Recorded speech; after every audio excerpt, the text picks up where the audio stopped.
Hi. നമുക്ക് ഇന്ന് നോക്കാനുള്ള SCERT ചാപ്റ്റർ എന്ന് പറയുന്നത് തുല്യതയിലേക്ക് അല്ലെ, അതായത് സോഷ്യൽ സയൻസ് പാർട്ട് 2. 5ാം ക്ലാസ്സിലെ സോഷ്യൽ സയൻസ് പാർട്ട് 2 9ാം ചാപ്റ്റർ ആയിട്ടുള്ള തുല്യതയിലേക്ക് എന്നുള്ള ചാപ്റ്റർ ആണ് നമുക്ക് ഇന്ന് പഠിക്കാനായിട്ട് തന്നിട്ടുള്ളത്. അപ്പൊ നോക്കാം നമുക്ക് എന്തൊക്കെയാണ് ഇതിൽ പറയുന്നത് എന്നുള്ളത്. വളരെ സിമ്പിൾ ആയിട്ടുള്ള ഒരു ചാപ്റ്റർ ആണ്. സിമ്പിൾ എന്ന് മാത്രമല്ല, ഇതിൽ നിന്ന് ഒരുപാട് ക്വസ്റ്റ്യൻസ് വന്നിട്ടുള്ള ഒരു ചാപ്റ്റർ ആണ് കേട്ടോ. അപ്പോൾ അത് ഈ ഒരു ചാപ്റ്ററിനെ അങ്ങനെ തന്നെ കാണുക. അപ്പോൾ നോക്കാം നമുക്ക് എന്തൊക്കെയാണ് ഇതിൽ കൊടുത്തിട്ടുള്ളത് എന്നുള്ളത്. വരുമാന സ്രോതസ്സുകളിൽ ഉണ്ടാകുന്ന വ്യത്യാസം കുടുംബ വരുമാനം വ്യത്യാസപ്പെടുന്നതിന്റെ പ്രധാന കാരണമാണ് അല്ലെ. എന്താണ് വരുമാന സ്രോതസ്സുകളിൽ ഉണ്ടാകുന്ന വ്യത്യാസം കുടുംബ വരുമാനം വ്യത്യാസപ്പെടുന്നതിന്റെ പ്രധാന കാരണമാണ്. ബാങ്ക് നിക്ഷേപം എങ്ങനെ? ബാങ്ക് നിക്ഷേപം, ഓഹരി നിക്ഷേപം, ആസ്തികൾ എന്നിവ വിവിധ വരുമാന സ്രോതസ്സുകളാണ്. എന്തൊക്കെ? ബാങ്ക് നിക്ഷേപം, ഓഹരി നിക്ഷേപം, ആസ്തികൾ ഇവയൊക്കെ എന്താണ്? വിവിധ വരുമാന സ്രോതസ്സുകളാണ്. വരുമാന സ്രോതസ്സിലുള്ള വ്യത്യാസം അനുസരിച്ച് വരുമാനത്തിലും എന്തുണ്ടാകും? വ്യത്യാസം ഉണ്ടാകും. ഉയർന്ന വരുമാനമുള്ളവർക്ക് കൂടുതൽ ആവശ്യങ്ങൾ നിറവേറ്റാൻ കഴിയുന്നു. എന്നാൽ താഴ്ന്ന വരുമാനമുള്ളവർ അവരുടെ അടിസ്ഥാന ആവശ്യങ്ങൾക്ക് പോലും പല അവസരങ്ങളിലും നിറവേറ്റാൻ സാധിക്കാതെ വരുന്നു. വരുമാനത്തിന്റെ ലഭ്യതയുടെ അടിസ്ഥാനത്തിൽ നമുക്ക് എന്ത് ചെയ്യാം? കുടുംബങ്ങളെ മൂന്നായിട്ട് തിരിക്കാം. അപ്പം വരുമാന സ്രോതസ്സുകളിൽ ഉണ്ടാകുന്ന വ്യത്യാസം എന്നുള്ളത് എന്താവും? ആ കുടുംബ വരുമാനം വ്യത്യാസപ്പെടുന്നതിന്റെ പ്രധാന കാരണമാണ് ബാങ്ക് നിക്ഷേപം, ഓഹരി നിക്ഷേപം, ആസ്തികൾ എന്നിവ വിവിധ വരുമാന സ്രോതസ്സുകളാണ്. ഈ വരുമാന സ്രോതസ്സിലുള്ള വ്യത്യാസം അനുസരിച്ചിട്ട് എന്തുണ്ടാവും? വരുമാനത്തിലും വ്യത്യാസം ഉണ്ടാവും. ഉയർന്ന വരുമാനമുള്ളവർക്ക് കൂടുതൽ ആവശ്യങ്ങൾ നിറവേറ്റാൻ കഴിയും. എന്നാലോ താഴ്ന്ന വരുമാനമുള്ളവർക്ക് അവരുടെ അടിസ്ഥാന ആവശ്യങ്ങൾ പോലും പല അവസരങ്ങളിലും നിറവേറ്റാൻ സാധിക്കാതെ വരുന്നു എന്നുള്ളതാണ്. ഓക്കെ, അപ്പൊ നമ്മൾ പറഞ്ഞു വരുമാനത്തിന്റെ ലഭ്യതയുടെ അടിസ്ഥാനത്തിൽ എന്ത് ചെയ്യാം? കുടുംബങ്ങളെ മൂന്നായിട്ട് അല്ലെ, എത്രയായിട്ട് തരംതിരിക്കാം? മൂന്നായിട്ട്. എന്തിന്റെ അടിസ്ഥാനത്തിലാണ്? വരുമാനത്തിന്റെ ലഭ്യത അല്ലെ, ലഭ്യതയുടെ അടിസ്ഥാനത്തിൽ. അപ്പോൾ ഉയർന്ന വരുമാനമുള്ള കുടുംബങ്ങൾ, ഇടത്തരം വരുമാനമുള്ള കുടുംബങ്ങൾ, താഴ്ന്ന വരുമാനമുള്ള കുടുംബങ്ങൾ. തൊഴിലിലും വരുമാനത്തിലുമുള്ള അസമത്വം സമൂഹത്തിൽ സാമ്പത്തിക അസമത്വത്തിന് കാരണമാകുന്നു. തൊഴിലിലും അതുപോലെ വരുമാനത്തിലുള്ള അസമത്വം എന്ന് പറയുന്നത് സമൂഹത്തിൽ എന്തിന് കാരണമാവും? സാമ്പത്തിക അസമത്വത്തിനും എന്ത് ചെയ്യുന്നുണ്ട്? കാരണമാകുന്നു. ഓക്കെ, ഒരു സമൂഹത്തിലെ വിഭവങ്ങൾ തുല്യമല്ലാത്ത രീതിയിൽ വിതരണം ചെയ്യുമ്പോഴാണ് അവിടെ എന്തുണ്ടാവുക? ഈ അസമത്വം എന്ന് പറയുന്ന സംഭവം ഉണ്ടാവുക അല്ലെ. എന്താണ്? ഒരു സമൂഹത്തിലെ വിഭവങ്ങൾ തുല്യമല്ലാത്ത രീതിയിൽ വിതരണം ചെയ്യുമ്പോഴാണ് അസമത്വം ഉണ്ടാകുന്നത്. അപ്പോൾ ആദ്യം നമുക്ക് എന്താ നോക്കാം. സാമ്പത്തിക അസമത്വം എന്നാൽ എന്ത്? ഈ സാമ്പത്തിക അസമത്വം എന്നത് ഒരു സമൂഹത്തിലെ വ്യക്തികൾ അല്ലെങ്കിൽ സംഘങ്ങൾക്കിടയിൽ സമ്പത്ത്, വരുമാനം അല്ലെങ്കിൽ വിഭവങ്ങൾ എന്നിവയുടെ അസമമായ വിതരണത്തെ സൂചിപ്പിക്കുന്നു.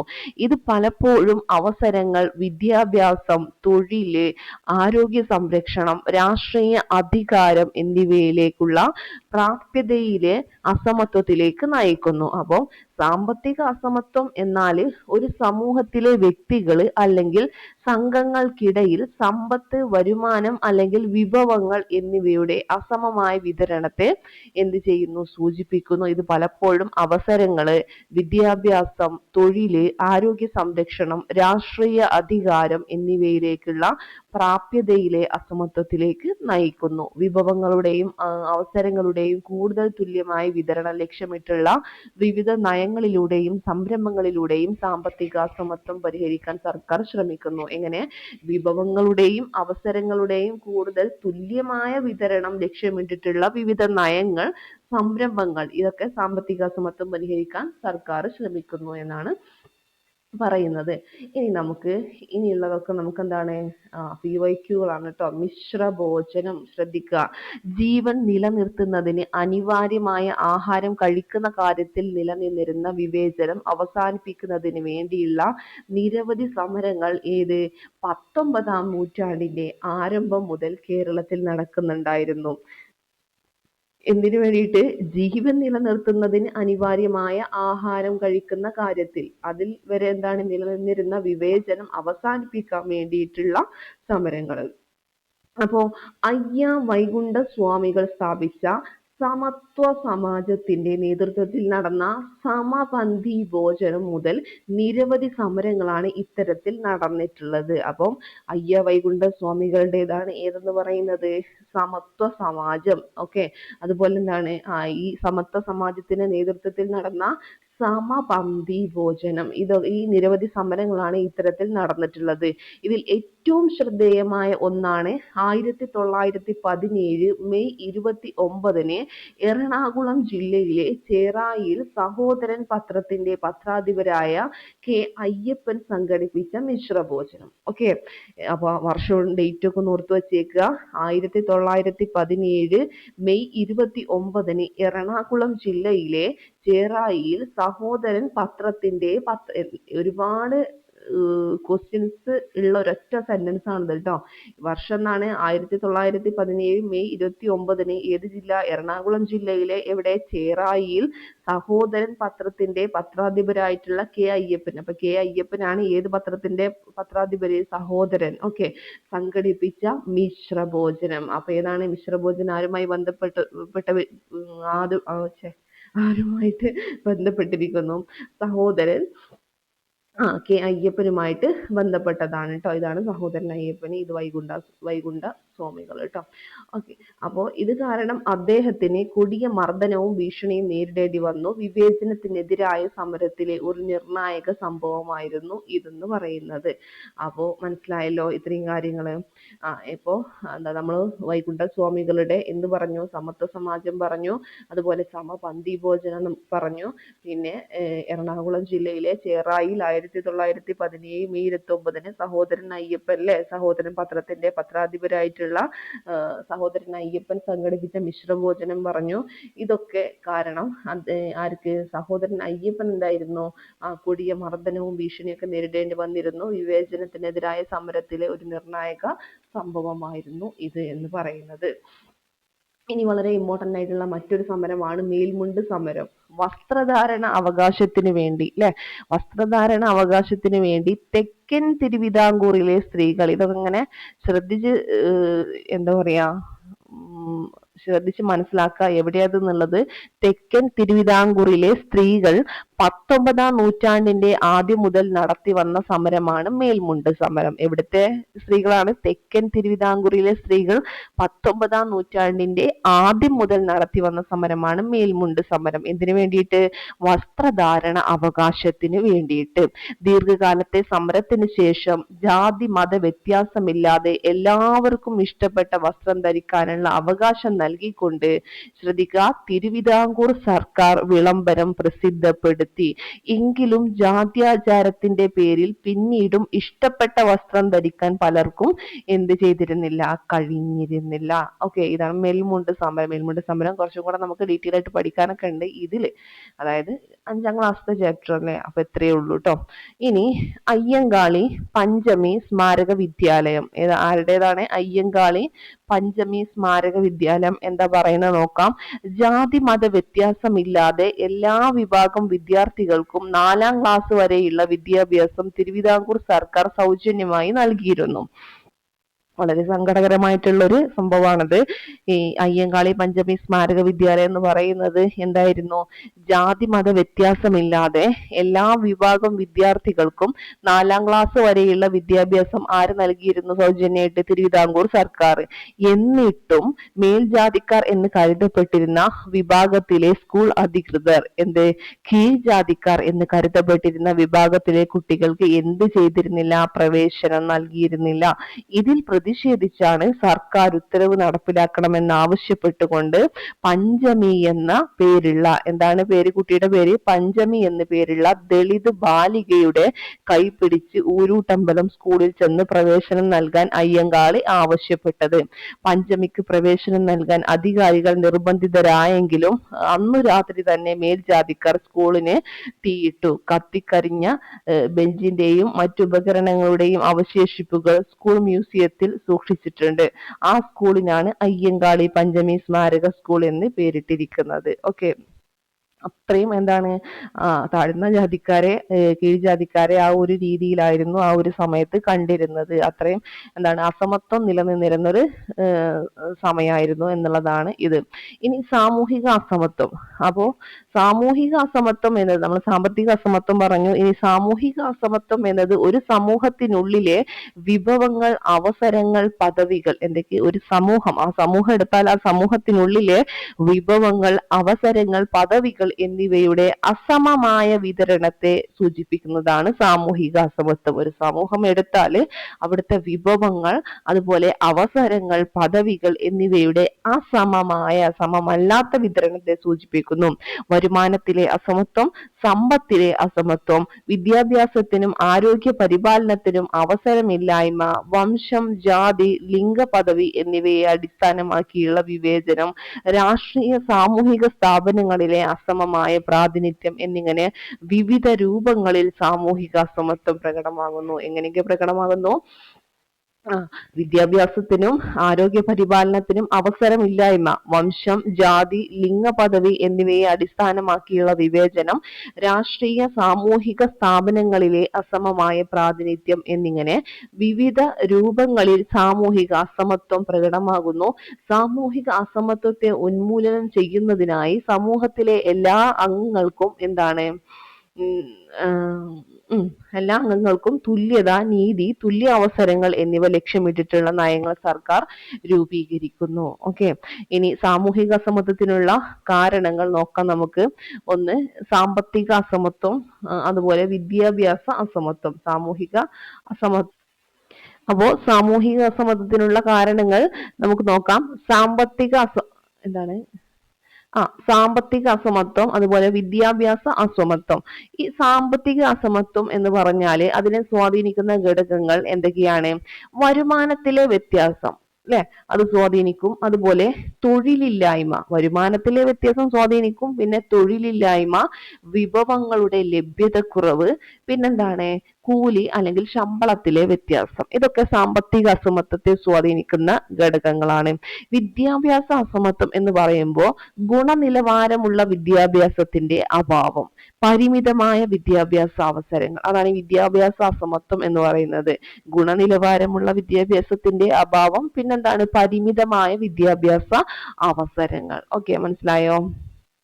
ഇനി സാമൂഹിക ഘടനകൾക്കുള്ളിലെ അസമത്വം, അതായത് ജാതി, മതം, വംശം, ലിംഗപദവി, ഭിന്നശേഷി എന്നിവ അടിസ്ഥാനമാക്കിയുള്ള വിവേചനം. എങ്ങനെ? ജാതി, മതം, വംശം, ലിംഗപദവി, ഭിന്നശേഷി എന്നിവ അടിസ്ഥാനമാക്കിയിട്ടുള്ള വിവേചനം. എന്തൊക്കെ? ജാതി, മതം, വംശം, ലിംഗപദവി, ഭിന്നശേഷി ഇവ അടിസ്ഥാനമാക്കിയിട്ടുള്ള വിവേചനം. സാമൂഹിക വഴക്കങ്ങൾ സൃഷ്ടിക്കുന്ന അസമത്വം. എന്താണ്?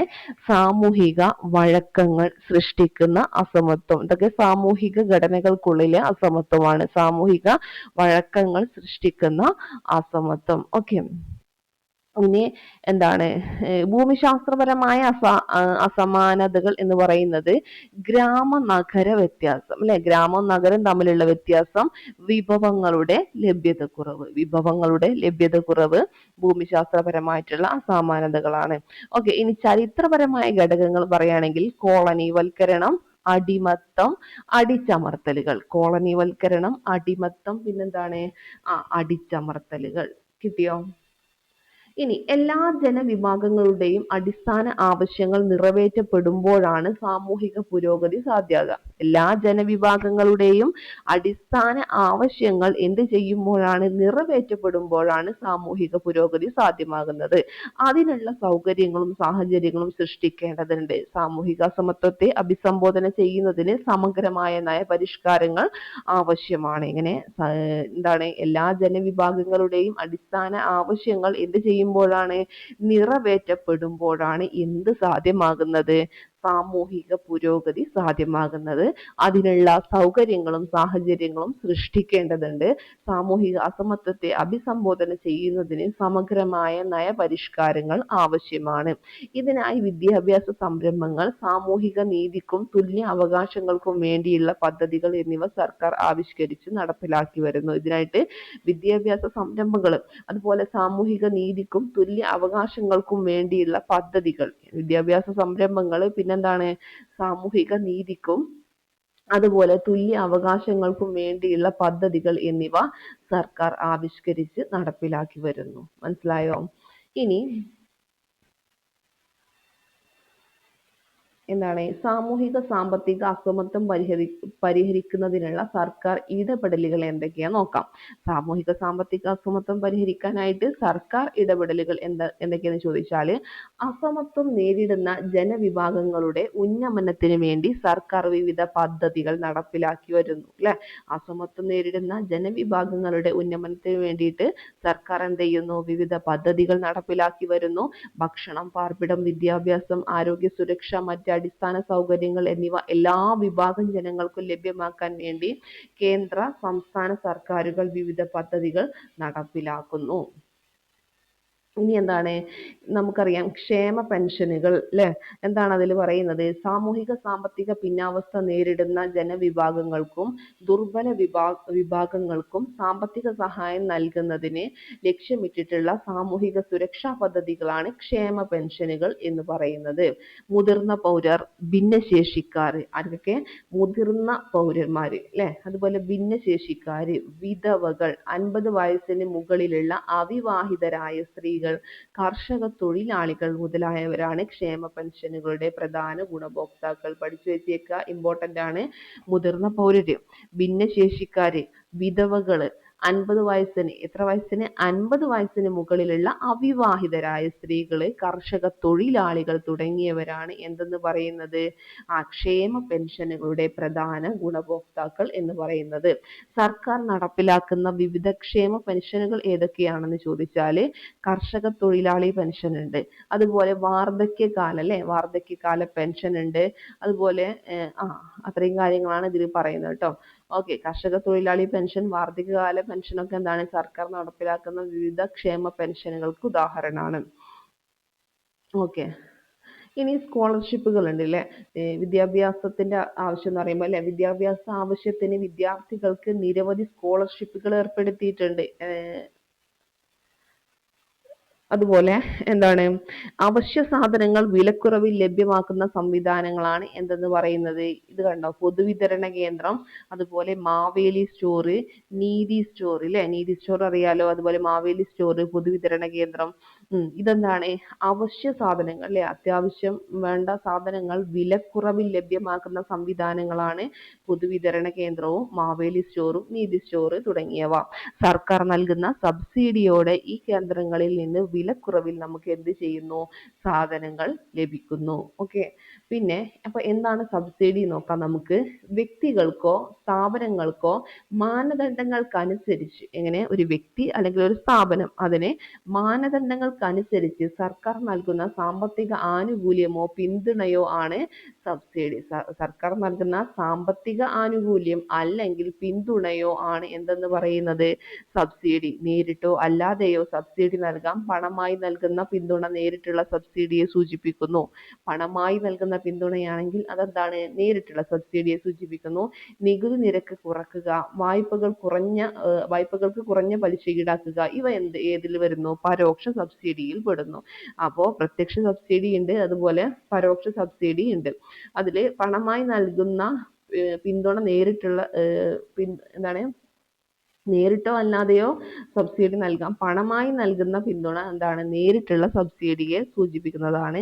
ഇനി അതല്ല, നികുതി നിരക്ക് കുറച്ചിട്ടും വായ്പകൾക്ക് കുറഞ്ഞ പലിശ ഈടാക്കിയിട്ടൊക്കെയാണ് സബ്സിഡി നൽകുന്നതെങ്കിൽ അത് എന്താണ്? പരോക്ഷ സബ്സിഡിയിലാണ് പെടുന്നത്. ദാരിദ്ര്യ ലഘൂകരണത്തിനും സാമൂഹിക അസമത്വം കുറയ്ക്കുന്നതിനുമായി, ദാരിദ്ര്യ ലഘൂകരണത്തിനും സാമൂഹിക അസമത്വം കുറയ്ക്കുന്നതിനുമായി നിരവധി പദ്ധതികളും പരിപാടികളും കേന്ദ്ര സംസ്ഥാന സർക്കാരുകളും തദ്ദേശ സ്വയംഭരണ സ്ഥാപനങ്ങളും നടപ്പിലാക്കി വരുന്നുണ്ട്. ഇതിനൊക്കെ വേണ്ടിയിട്ട് ദാരിദ്ര്യ ലഘൂകരണം, അതുപോലെ സാമൂഹിക അസമത്വം കുറക്കാൻ വേണ്ടിയിട്ടൊക്കെ എന്ത് ചെയ്യുന്നുണ്ട്? നിരവധി പദ്ധതികൾ പരിപാടികൾ കേന്ദ്ര സംസ്ഥാന സർക്കാരുകളും തദ്ദേശ സ്വയംഭരണ സ്ഥാപനങ്ങളും നടപ്പിലാക്കി വരുന്നുണ്ട്. നോക്കാം നമുക്ക്. മഹാത്മാഗാന്ധി ദേശീയ ഗ്രാമീണ തൊഴിലുറപ്പ് പദ്ധതി അല്ലേ, നമ്മൾ പഠിച്ചിട്ടില്ലേ? മഹാത്മാഗാന്ധി ദേശീയ ഗ്രാമീണ തൊഴിലുറപ്പ് പദ്ധതി എന്ന് പറഞ്ഞാൽ ഗ്രാമീണ മേഖലയിൽ അധിവസിക്കുന്ന ഏതൊരു കുടുംബത്തിനും ഒരു സാമ്പത്തിക വർഷം 100 ദിവസത്തിൽ കുറയാത്ത അവിദഗ്ധ കായിക തൊഴിൽ ഈ പദ്ധതിയിലൂടെ ഉറപ്പാക്കുന്നു. അപ്പൊ ഗ്രാമീണ മേഖലയിൽ അധിവസിക്കുന്ന ഏതൊരു കുടുംബത്തിനും ഒരു സാമ്പത്തിക വർഷം എത്ര ദിവസം? 100 ദിവസത്തിൽ കുറയാത്ത അവിദഗ്ധ കായിക തൊഴിൽ ഈ പദ്ധതിയിലൂടെ ഉറപ്പാക്കുന്നു. 18 വയസ്സിന് മുകളിലുള്ള വ്യക്തികളാണ് ഇതിന്റെ ഗുണഭോക്താക്കൾ. ഇത് ചോദിക്കാം, എത്ര വയസ്സിന് മുകളിലുള്ളതാണ്? 18 വയസ്സിന് മുകളിലുള്ളത്. കേന്ദ്ര സംസ്ഥാന സർക്കാരുകൾ ആവിഷ്കരിച്ച് നടപ്പിലാക്കുന്ന ദാരിദ്ര്യ നിർമ്മാർജ്ജന പദ്ധതിയാണിത്. കേന്ദ്ര സംസ്ഥാന സർക്കാരുകൾ ആവിഷ്കരിച്ച് നടപ്പിലാക്കുന്ന ദാരിദ്ര്യ നിർമ്മാർജ്ജന പദ്ധതിയാണ് ഇത് എന്നുള്ളത് മനസ്സിലാക്കി വച്ചേക്കുക. ഓക്കെ, ഇനി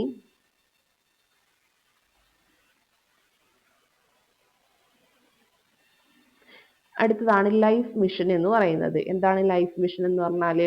കേരളത്തിലെ എല്ലാ ഭൂരഹിതർക്കും, ഭൂരഹിത ഭവനരഹിതർക്കും, ഭവനം പൂർത്തിയാക്കാത്തവർക്കും, നിലവിലുള്ള പാർപ്പിടം വാസയോഗ്യമല്ലാത്തവർക്കും സുരക്ഷിതവും മാന്യവുമായ പാർപ്പിട സംവിധാനം ഒരുക്കുക. അപ്പൊ എന്താ പറഞ്ഞിട്ടുള്ളത്? കേരളത്തിലെ എല്ലാ ഭൂമിയില്ലാത്തവര്, അതുപോലെ ഭൂരഹിത ഭവനരഹിതർക്കും, വീടുമില്ല, ഭവനം പൂർത്തിയാക്കാത്തവർക്കും, നിലവിലുള്ള പാർപ്പിടം വാസയോഗ്യമല്ലാത്തവർക്കും സുരക്ഷിതവും മാന്യവുമായ പാർപ്പിട സംവിധാനം ഒരുക്കുക എന്നതാണ് സമ്പൂർണ്ണ പാർപ്പിട പദ്ധതി അഥവാ ലൈഫ്. എന്താണ്?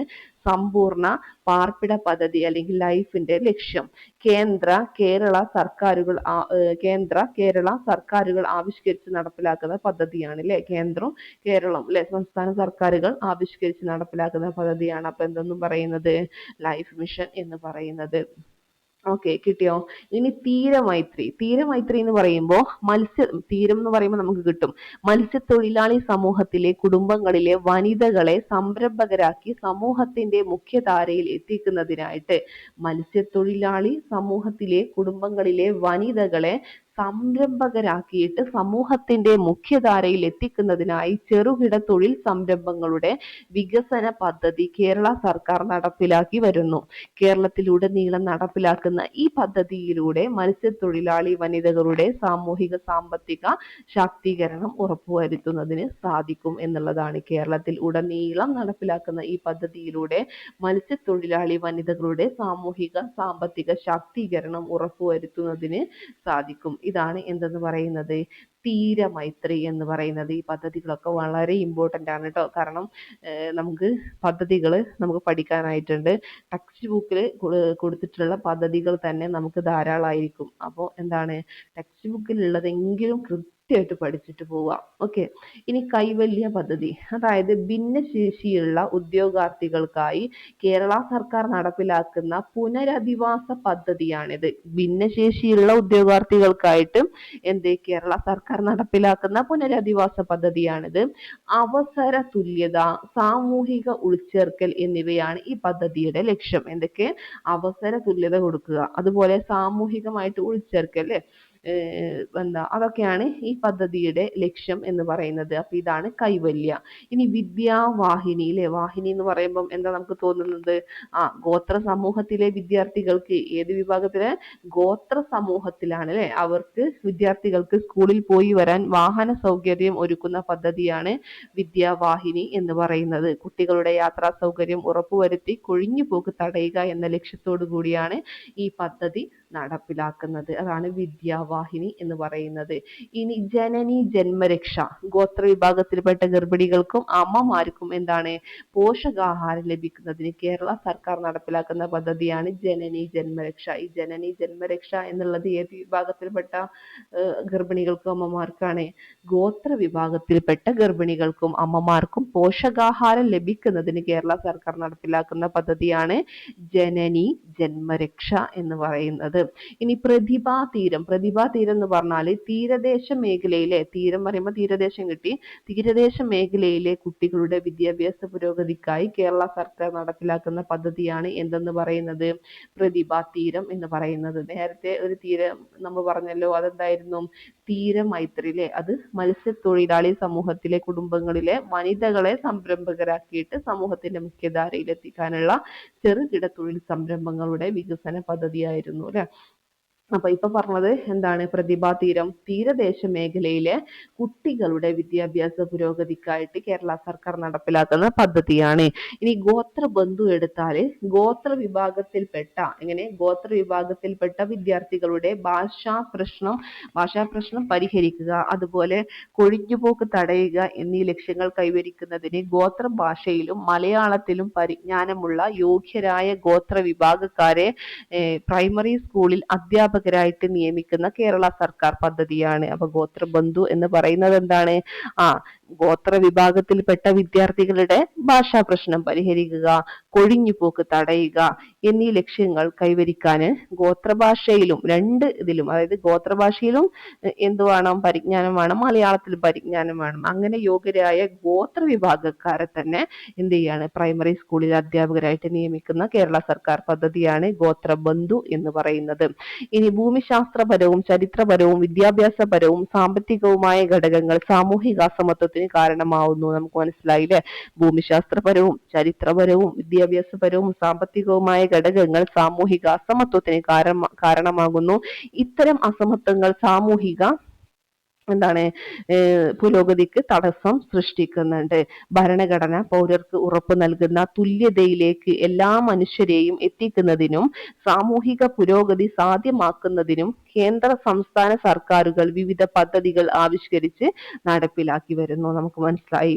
അടിസ്ഥാന ആവശ്യങ്ങൾ നിറവേറ്റാനും സ്വതന്ത്രരായി ജീവിക്കാനുമുള്ള അവസരം എല്ലാ മനുഷ്യർക്കും ഉണ്ടാകണം. എല്ലാ മനുഷ്യരും തുല്യരാണെന്ന വസ്തുത തിരിച്ചറിഞ്ഞ് അസമത്വം നേരിടുന്ന ജനവിഭാഗങ്ങളെ ചേർത്ത് നിർത്തേണ്ടതിന്റെ ആവശ്യകത ബോധ്യപ്പെട്ട് സമൂഹത്തിൽ നാം ഇടപെടേണ്ടതുണ്ട്. ഓക്കെ, അപ്പൊ ഇത്രയും കാര്യങ്ങളാണ് ഈ ഒരു ചാപ്റ്ററിൽ പഠിക്കാനുള്ളത്. ഇത് ചെറിയൊരു ചാപ്റ്റർ ആണെങ്കിലും കുറെ കാര്യങ്ങൾ ഇതിൽ നിന്ന് ചോദിച്ചിട്ടുള്ളത് കൊണ്ട് ഇനി ചോദിക്കാൻ സാധ്യതയുള്ള കുറെ ക്വസ്റ്റ്യൻസ് ഉള്ള ഒരു കുഞ്ഞു ചാപ്റ്റർ ആണ് കേട്ടോ. അപ്പൊ എന്ത് ചെയ്യുക? കൃത്യമായിട്ട് പഠിക്കുക. പഠിച്ചതിന് ശേഷം മാത്രം എന്ത് ചെയ്യുക? എക്സാം അറ്റൻഡ് ചെയ്യുക. ഓക്കെ, അപ്പൊ ശരി, താങ്ക് യു.